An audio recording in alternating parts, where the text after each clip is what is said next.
day, everybody. It is Calxiyn and Hunter here, and if you guys enjoyed this video, you should subscribe for more RWBY videos. Today we are talking about the Hound and the dark revelations about the Hound in the last episode. And so, before we get into that, remember to subscribe for more RWBY videos. Join the Discord server if you guys want to talk with us more. It is a very fun time, and we all theorize in there, so you guys should check that out, of course. And you guys should check out the Patreon if you guys want to see our RWBY reaction early, because you will not want to miss our reaction to this scene. Let me tell you. It was a lot of screaming. Yeah, you do not know how much audio we needed to correct afterwards. I know. Oh my god, it was crazy. But yeah, let's talk about the Hound, bro. Because, okay. Yeah. Let's go back. Let's go back. I feel like we need a moment of celebration because, like, we were pretty right about a lot of stuff. Yeah, exactly. Not, like, you know, we were right about...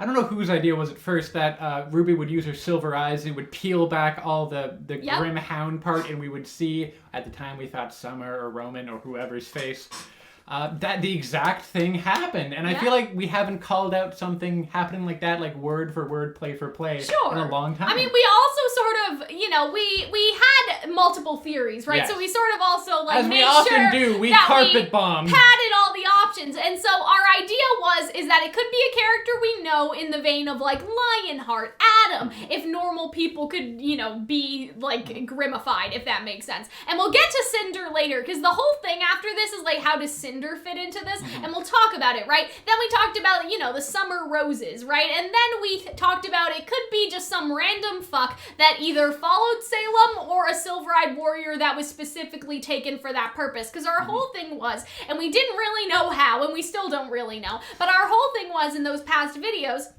was that it could be possible that silver-eyed warriors are the only people that can be made into intelligent Grimm, and that basically it's like they are on the inside, but then their Grimm is put on them on the outside. And how I would theorize that this works is that the silver eyes provide some level of resistance so you can make a human person, but at the same time, the Grimm is implanted into them in a way that also controls them, like a parasite. The silver eyes just make it so the human husk doesn't die, and that is where the intelligence comes from, that in a way. makes sense. However, part of me is also like, then how do we explain Cinder? And we'll she's get part to that, Grimm. right? And I think that first it would be a good idea to still talk about Summer. I think that Summer is still there. Like, I think that she's still in this theory. It's just not the reveal yet, if that makes sense. Like, the Hound was to give the audience the fear and the idea that this can happen to silver-eyed warriors. Now, we have and we felt fear. Separate ideas. And so the first one is that these are the silver-eyed warriors that were kidnapped. We hear in the past from different sources, right? Like Maria, and then also in the RWBY fairy tale book, that at one point, the silver-eyed warriors were being, like, genocided, right? Like, hunted that's down. what we, like, get the impression of, hunted down.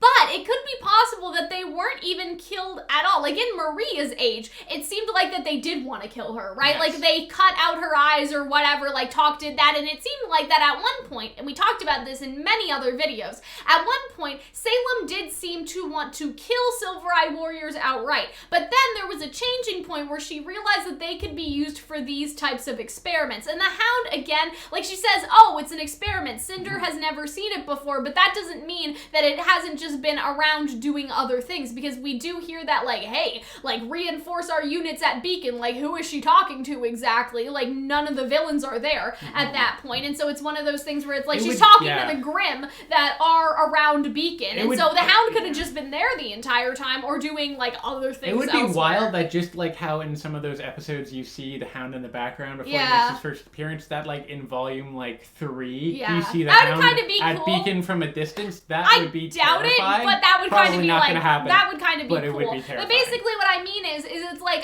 when did Salem pick up this silver-eyed warrior? Probably not very recently. She seems a little busy, right? And so this is either an old experiment, or she's been keeping the silver-eyed warriors captive, but maybe Cinder doesn't know about it, or maybe none of them know about it, except for Hazel and Tyrion, because it's like we've dealt with their kind before. Yes. Dealt to us implied killed, which did happen in Talk's age, but dealt does not necessarily mean killed either, right? And so I feel like that that we have this timeline that there was a point where silver-eyed warriors were killed by Salem because Salem just didn't want to deal with them. They were, you know, hurting her, like, forces and her units. But then there was a time that it changed to kidnapping. And, like, for, you know, the warrior in the woods in the fairy tale, of course you would think, like, oh, my people, like, have been hunted down, right? Like, she would think that they just died. If you disappear and never come back, that's what most people assume happened, is that you died. And so maybe after that, like, people just assumed, oh, the genocide is still happening by this invisible force, right? But instead, they were being kidnapped and just trapped in Salem's lair and kept alive as, like, prisoners for experiments. That seems like that could be possible. I also had the kind of idea when we saw this man. First, I would just love to say I love his design. Yeah. How pained and horrifying his face looks. It looks like this, like, Cronenberg monster with just how his flesh is melted and there's, like, growths and everything. But something I thought was very interesting is that he looked like he was bleeding out of his eye. Yeah. And out of his ear and a little bit out of his neck. Again, it's like the parasite, right? Yes. It's, like, in his brain, yes. you know? And so it's coming out of him, too, so right? that looked very aesthetically interesting.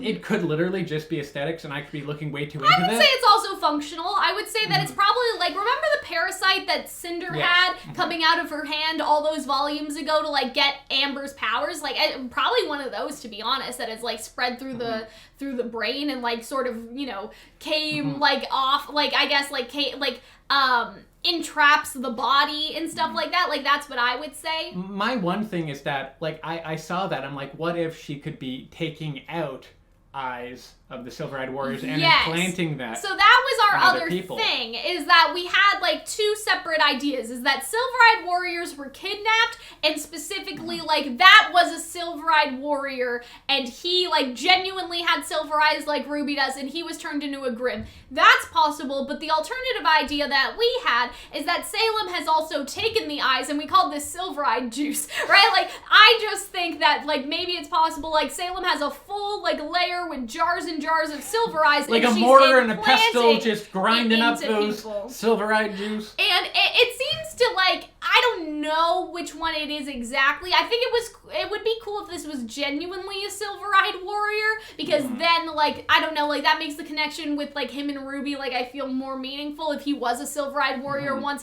was like Summer once, and then he was kidnapped and, like, has gone through all this stuff. Like, I feel like that would be a thing versus one of Salem's followers. Like, you chose to follow Salem, you kind of deserve it, right? Like, that takes away some of the sympathy to some extent, right? And so I feel like it would be better if he was a genuine silver-eyed warrior instead of a Salem follower that got the eyes implanted. However, I feel like both could easily be true, is that she's kept some silver-eyed warriors alive, but the ones that were a little bit too combative or a little bit too, you know, refusing to eat or something like that, she would be like, okay, well, I'm just gonna take your eyes and stuff you in a jar, basically, Another right? thing that I thought maybe gave credence to this is that early in Volume 4, Tyrion has the line of, like, I'd pull out her eye. Yeah, like the eye for the eye situation, and that right? that could just be him being weird. But also, we've known that Tyrion has always been the one to understand Salem's motive. Like, he understands that she's actually just this genocidal mad woman. Right? So maybe he also understands that she's pulling people's eyes out. Exactly. And so I feel like, here's the thing about this theory. I can see him being the one with the ice cream scooper taking the eyes out. It needs to, like, it needs to go both ways to some extent. Because, okay, if silver-eyed warriors can be turned into Grimm, right? Like, it would then stand to reason that possibly the eye thing could, like, follow up. But you can't have the eye thing without silver-eyed warriors being able to turn into Grimm in the first place. Do you guys understand what I mean? Like, it sort of goes one way. Like, the silver-eyed warrior, like, Ruby being a genuine silver-eyed warrior and her being able to turn into a Grimm, and then the added level of taking out the eyes. Taking out the eyes doesn't work if you can't do it to a genuine silver-eyed warrior in the first place, unless there's some sort of caveat for that the eyes need to be somehow removed from the soul or some freaky stuff. So I hope that you guys understand what I mean, but I'm just saying it could be both. Some of them could be genuine silver-eyed warriors, and then some of them could have been taken apart silver-eyed warriors, and that's where I think we're getting with Cinder. Because the big question about Cinder is, okay, well, why is she, like, getting Grimm parts? Does Salem plan to do the same thing with Cinder? And we have that parallel of the guy's arm, and then Cinder's arm looks very similar, as if he started out that way. And they cut immediately from one to the other. You know, so I think they're purposely trying to draw our eye to this comparison. Exactly. And so I feel like that in that case, I would propose 2 theories. 1,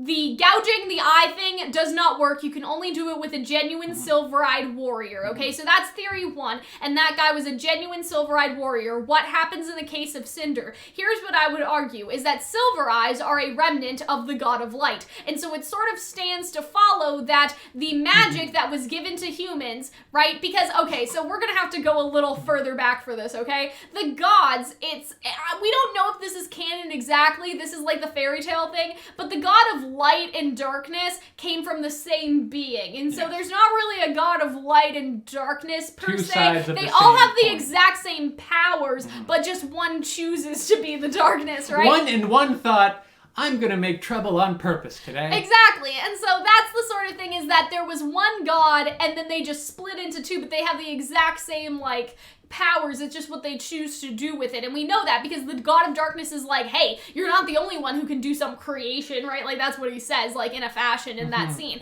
And so my idea would be, is that if the silver-eyed warrior power is from the god of light, what else is from the gods? The magic. And so it's possible that the magic would follow similar rules to the silver-eyed warriors, but that Cinder would not necessarily be as powerful or as sentient. It would give her some resistance, but it wouldn't necessarily give her the whole thing. That would be like my first guess, is that they're doing it to Cinder either because Salem doesn't care if she's sentient or not, like she doesn't give a shit, right, if she's intelligent. It doesn't matter to her. Like, that could be, like, a very simple reason, is that Cinder is the exception. She's just, you know, doing it on Cinder, like, and eventually, like, Cinder will be a Grimm that's just under her control. It doesn't necessarily need to be intelligent or need to go out and, like, do stuff for her. I think that, actually, like, the opposite would be that, because, like, Salem talks to the Hound and tells the Hound to do something, and then the Hound goes to do it. Whereas, like, with Salem, there seems to be, like, an intrinsic, like, subconscious control with all the other Grimm around. I feel like that's really how she wants Cinder. She doesn't want Cinder to think. She doesn't want Cinder to be intelligent. She just wants Cinder to follow orders, right? And so I feel like that to some extent, maybe she doesn't care about Cinder's sentientness, but the opposite idea with this, like, idea 1 would be that the maiden powers somehow have that same resistance, because at the end of the day, this all came from the same god, right? Like, the maidens are from Ozpin's powers, which the gods gave all the humans in the old world, and the god of light gave the silver-eyed warrior powers. And so it's like, this is all magic, it just manifests in different ways. Yeah, and so they may have the same, like, overlap of things that they are able to resist or fight against. Here's option 2. If the eye gouging theory is legit and is real, like Hunter was saying, it could be very possible that Salem is one day planning to implant a silver eye into Cinder, so she will one day have that resistance. And so I think that that's why the eye gouging theory is kind of important, because it really changes things like that, right? If you're able to do that. And so, oh, well, why do it to Cinder? She's not a silver-eyed warrior. Like, maiden powers aside, if you could implant the silver eyes into a person and, like, have it, like, connect with magic or whatnot, like, you could do that with Cinder, and it would be really ironic in a way for Cinder to have silver eyes when that's the thing that hurt her, or to even have Summer's eyes when, like, considering her connection to RWBY. I think that Summer will be her own Grimm, or, like, even, I guess we can get into Summer is alive and trapped in the prison. Isn't that a theory that we had? We have that. We thought it was going to be the like, end of Volume 7 like, Stinger. Summer will be, like in a crystal? kind of like Annie from Attack on Titan, right? Like, all the spoilers, question mark. Yeah, and so, like, that's what we had. Like, she would be, like, trapped in a crystal or something, just experimented by Salem. And so I feel like that, like, with the Summer situation, she could be alive, but, like, not quite all there after being experimented and tortured for all these years, right? Or just in the crystal or whatever. Or she could already be a Grimm. Or, like, what if, like, I don't know, I kind of like that idea, like, narratively, of one of Summer's eyes being implanted and one of Cinder's, like, remaining eyes, because that's sort of, like, I don't know, narratively that sounds kind of cool. But I think that the eye gouging theory sounds, like, best as of right now. Obviously, like, I'm open to whatever the show does with it. So here's maybe where I'm going with this. I think I'm more practical. Sure. Is that that comparison, that contrast between the two, obviously there is some suggestion of, like, this is a human that was turned into a Grimm, and Cinder is a human that is slowly turning into a Grimm. Yeah.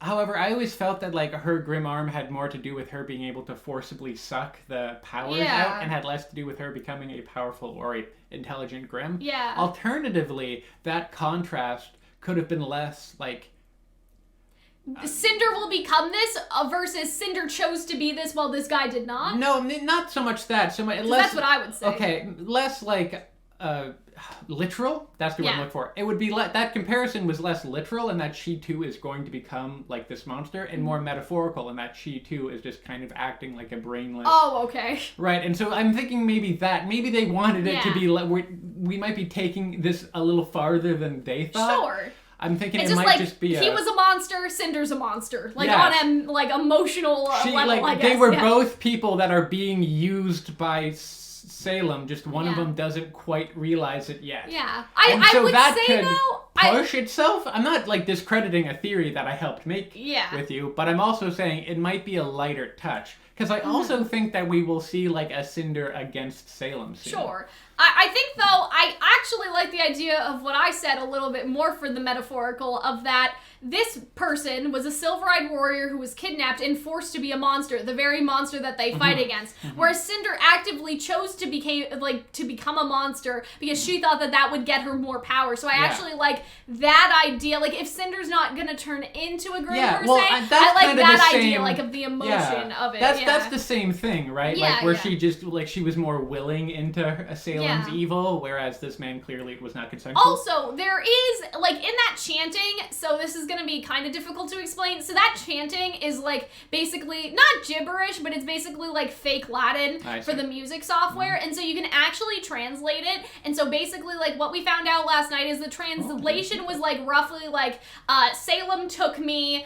but don't cry, don't fret for me, like, don't cry for me, and then your silver-eyes me, right? And so obviously that's like the musician guy's, like, the musician guy. That's the soundtrack, the composer. It is his interpretation of what's going on, but I'm sure he was told, right, of things to put in. So how I would interpret that is Salem took me and forced me to become this monster, but don't fret and don't cry over me because you have saved me and set me free, and now I don't need to be the monster that she was forcing me to be anymore because you have, you know, freed me, in a sense. Like, now I can finally, like, die easily instead of fighting against the people that I, as a silver-eyed warrior, was supposed to protect. That's how I would interpret the soundtrack lyrics there, and so I think that would actually point to him having been a genuine silver-eyed warrior, because there's something, like, you know, it's like, me silver-eyed warrior, you silver-eyed warrior. Like, it's very, like, you know, again, it's very, like, how do I say this? It's not like actual words translation. It's very like me, you, me. Salem, take me. Very, like, very guttural and animalistic. Yeah, right. Because it's like that. Because his mind, because presumably he still has like a soul. I mean, I also think it's just the limitations of the software to some extent, because there's only, like, I don't remember exactly, but there's only a certain amount of letters you can use or something like that, and so that's just how, like, the words come out when you like, you know, try to make them, I guess, phonetically almost sound like it says tu instead of you, which is obviously, like, that's also, like, French and all that stuff, and so, like, they're easy to translate, but I also think that could be, like, a limitation of that. But you're right, like, he's also, like, you know, this very, like now he's been turned into sort of like a Grimm, right? And so he has, like, very simplistic thinking. But yeah, that to me, if correct and, like, mandated by the writers, I know that sounds silly, but, like, if they told the composer to say the exact things, right, like, I would say that is more proof that he was a genuine silver-eyed warrior instead of a Salem follower who had an eye implanted. And this would confirm that silver-eyed warriors can be men and can be faunus, which I think they did that on purpose, because that was a big thing that we've been wondering about. So without actually telling us, they confirmed it. Go ahead, Hunter. I also just, I broadly agree with a lot of what you're saying here. I think that it could both work in, like, a literal sense, where we're, like, Cinder will slowly become a Hound, or Salem will want Cinder to become a Hound. I still don't think Cinder will become a Hound, because I think she still has too much possibility as a character.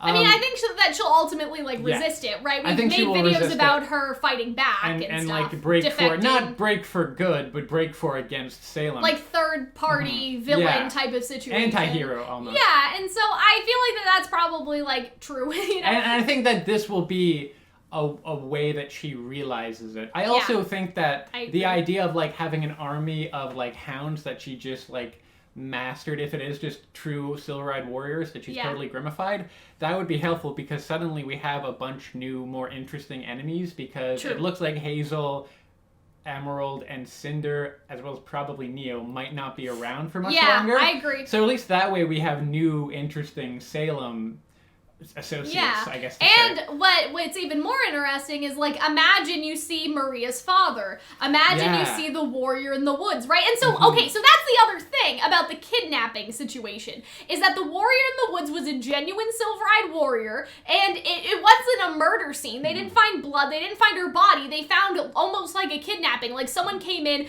moved around some furniture, and, like, literally just took her. There wasn't any signs that she was dead. And so if Warrior in the Woods is to be taken, it's a fairy tale, but it's one of the more modern ones. I think Glinda collects it, so it sounds like a true account of, like, you know, what happened. I think it would be nice for that fairy tale to actually be real, because we know what she looks like. So if we ever saw her, we would be like, Warrior! I read the book! Right? And so I feel like that would be cool without, like, leaving out the non-fairy tale, like, reading audience too much. And I think that would be nice for that fairy tale to have been one of the real ones. Because it did sound like more of, like, a first-person account of something that happened, as opposed to, like, oh, Cinderella, right? Like, it sounded more like an urban legend type of thing, like a myth, like, oh, there was a silver-eyed warrior in the woods. And, like, Glinda collected, like, that fairy tale or that testimony or whatever. But now, can we talk about Maria? Because Maria doesn't technically have her eyes anymore, but what if Salem is like, I wonder if this will still work for someone without silver eyes.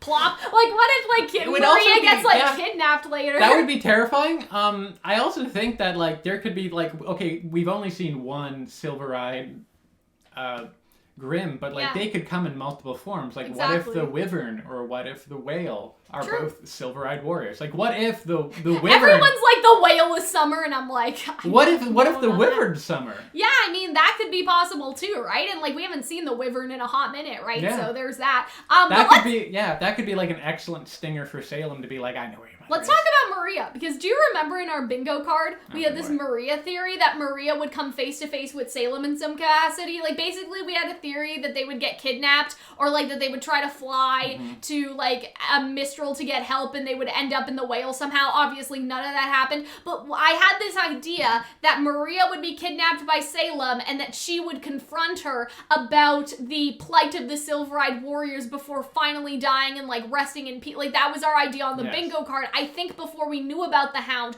or even had theories that the Hound could be a silver-eyed warrior. So now I would like to revise that and say that if Maria does get kidnapped by Salem, I would love for her to have that conversation with Salem, and for Salem to be like, oh, like, look at, like, this. Here's your daddy. This is what happened, right? Like, you know, oh, God. Oh, what's that line? It's from Maleficent. Here's your precious princess. And then Aurora's just dead. Like, Aurora's just on the floor, like, falling down because she pricked her finger and all that stuff. So I could actually see if Maria and Salem do have a confrontation, for Maria to be like, listen, if you're gonna kill me, like, at least tell me the truth. Like, at least tell me, like, this is, like, I want to know. I want to know what happened to them. And she's like, oh, you want to know what happened? Well, and then you just, like, see the army of the silver, like, like, you just see the army of the silver. I think that would be a really good scene, and it would fit in with our, like, Maria kidnapping thing. And, like, oh, why would Salem tell her that? Well, she's gonna, like, kill the old lady anyway. Like, why not at least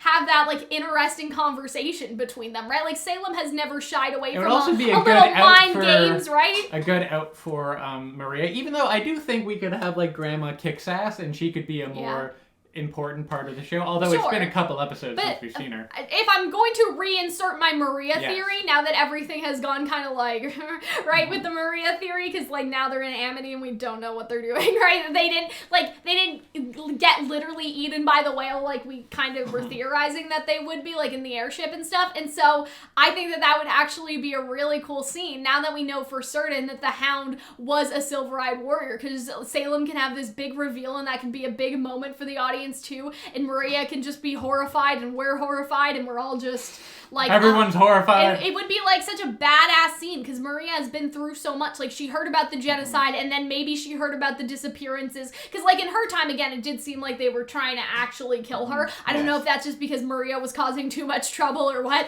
right? But it would be interesting for her to realize, like, you know, like, I know that you sent someone to kill me, but then I saw that times had changed. Like, we weren't finding them dead anymore. We were seeing that they were disappearing out of their homes in the middle of the night. and like I have lived in fear for years, so you're going to tell me like what, you know what I mean? Like you're gonna tell me what you did to my dad. That would also be a great way if Maria does go, how she would go is like sassing Salem. Exactly. Sassing Salem and maybe even like a fight to the end type. Yes. Like even though she wouldn't win against Salem, like she's so enraged after she hears what Salem has done to like, or, you know, like people that like, I don't want to say her people exactly, but it's kind of like Avatar, right? Like the air nomads, right? Yeah. Like they're like, you know, like that was her, like her family, like her bloodline, like what has happened. Potentially to they her are all right? distantly related. Yeah, and so it's like what did you do to them? And then she has like one last stand where she knows she can't win against Salem, but she just wants to like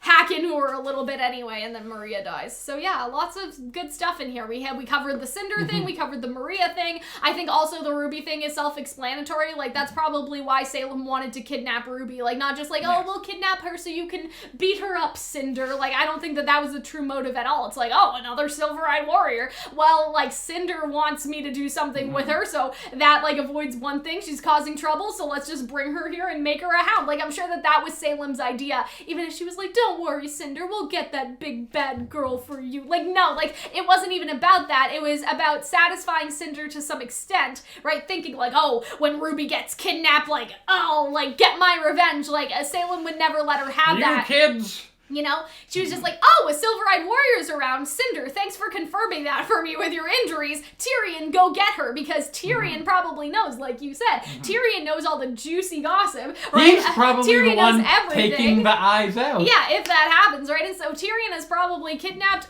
many a silver-eyed warrior, right? And so did the people before him. So yeah, that is basically it from us, guys. I think we've covered pretty much everything. I think that maybe we have a long history of being overly confident about our silver-eyed warrior But I think theories. this is actually right. I think that we are going to see like almost the final cliffhanger of the season, like at least a big moment. I don't know about cliffhanger because I would like to see like this play into it, but I feel like if Ty and Raven come into like Atlas an episode cliffhanger and stuff, like a late episode cliffhanger, like episode 12 or something. Raven and Tai Yang are in the whale. RWBY is now in the whale because like okay, so this is like another thing, but now Cinder is going to come get Penny because she has Watts, and so they take Penny. And so what if everyone just ends up in the Whale Hunter? There's a big when you whale think about it, because jamboree. Jean, Ren, and Yang are in there, right? And so if RWBY's like, we gotta go get Penny, and they go in the whale, so what if everyone's in the whale, Ty and Raven are in the whale? Like, even maybe the Aesops are trying to bring in the bomb into the whale. Like, everyone's going into the whale, and then there's just, like, that scene where they reveal what happened to Summer because Ty's there, Raven's there, Crow's there. Like, the gang is all here in the whale. That's how I sort of imagine it, right? And then I imagine we're going to see more of that next week, because I imagine we haven't seen Juniper and them in a while. So I don't want to say that Summer's alive, but I'm going to say that she's alive in a capacity. She's not dead. Let's just put it that way. She's not dead. She's either a hound, she's in a crystal, she's kidnapped, but she's not dead. I refuse to believe that she's like dead now, right? And so like, because I don't know if they've outright confirmed her There's something there. There's something that she probably went to a mission, encountered Salem, and died, and there's some Salem kind of... took her. Even if she did die, there's some kind of encounter there that's important that we will learn about. You could also argue that, okay, so say that Summer's not alive in the sense like a crystal or like she's in the dungeon like we think that she's going to be, because I think they have confirmed Summer dead before, but I'm not really sure on the wording they used, right? They could have been a little tricky. But like if they did say, Summer's dead, wouldn't you really consider the Hound as alive? Like that man to be living a life? Yeah. Like I feel like that she's could the wyvern, be or the loophole. And like the other thing we have to remember is like stuff changes, and that's okay. Like maybe back in Volume 3 they did think that Summer would stay dead, but then even like maybe even during Volume 3 they changed their mind, right? Like or Volume 4 they changed their mind. So I don't think that's necessarily like a crime if they were like, oh yeah, Summer's dead. It doesn't mean they were lying to us. It means that their vision for the story didn't necessarily. It changed, right? And in the canon of the show, like forget about the writers. In the canon of the show, it's always been Summer never came back. Summer went missing, right? Like RWBY's mom went on a mission and never came back. So the show never even like explicitly said that she was dead. And even if it did, that's what the characters think. But usually I'm like, yes, the writer said that Crow is not RWBY's father. Like take that as the canon. They already said it. But in this case, I feel like that it's not necessarily like lying to us. It's like, oh yeah, Summer's mom is in the grave, but did we all just take that to assume that she was dead? Or if they say she's dead, like, would you consider the Hound living a loving and fulfilling like life? Like, he's not living, he's like being eaten. He's basically a zombie. Like, that's a parasite, right? And so yeah, that's what I would like to say about that. And again, like, stuff changes. I mean, we can say that the crow theory is non-changing because they've confirmed it over and over again, but like in this case, I would like to see, like, I guess the official source for, like, yeah, bro, Summer's dead, and see how long ago that was. Because if they said that, like, last volume, I would be like, okay, well, they could have just ignored the question. Like, or they could just be lying to us. Who like, knows? they don't usually lie to us, and I personally wouldn't like that if they suddenly started to, right? And so it's more of, like, oh, like, if they said, oh, yeah, like, that's Summer's grave, that doesn't mean she's in there. That doesn't mean she never was. Like, Summer is not... If Summer RWBY is will Grim, never be able to talk to Summer again, because even if she is grimified, she's not 100% there. Exactly, and we see that with that man, right? And so even if Summer is the Hound, like, Summer is not the Summer we remember. She's not going to suddenly be free and, like, a loving mother or anything. She's going to die as a monster, unless there's another way to, like, save them at this point that RWBY may find out later, but I don't know. But yeah, that's the...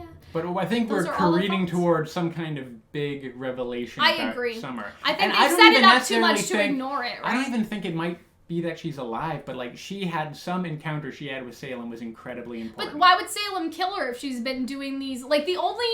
There's no reason I don't know to what kill it Summer, is. right? I don't know what it is. I'm being incredibly vague. Salem killing Summer doesn't make sense anymore because Summer had usefulness. So Summer has to be a Grim, or she was a Grim. Maybe the experiment unless failed, there was right? some kind of usefulness that we're just not seeing yet.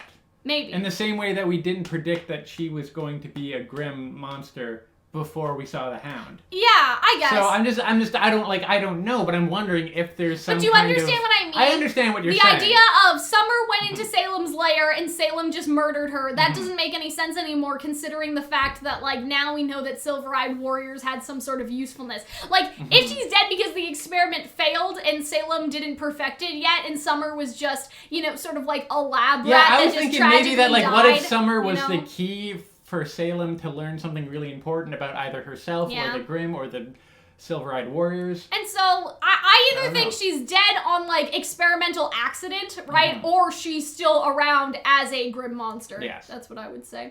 And I think what you said about the wyvern, I think that would actually be interesting because not only does it have, like, the goopiness sort of that the Hound does, but also, like, think about that. Like, Summer went to Beacon. She loved Beacon. That was her home. Vale was her home. That's where she went to school. That's where she found all her teammates. That's where she found, like, later her husband or her boy toy, whatever you want to call Taiyang. And now she is forced to destroy, like, everything that she wanted to protect and love. So I think that the wyvern being Summer, like, that would actually be, like, kind of cool. But yeah, that's it, guys. Hope that you guys enjoyed. We stuck a lot of things in here. Cinder, Maria, like a whole lot. Everybody's here. Everything got in this video. So yeah, I hope that you guys enjoyed, and we will see you guys in the next one. Bye.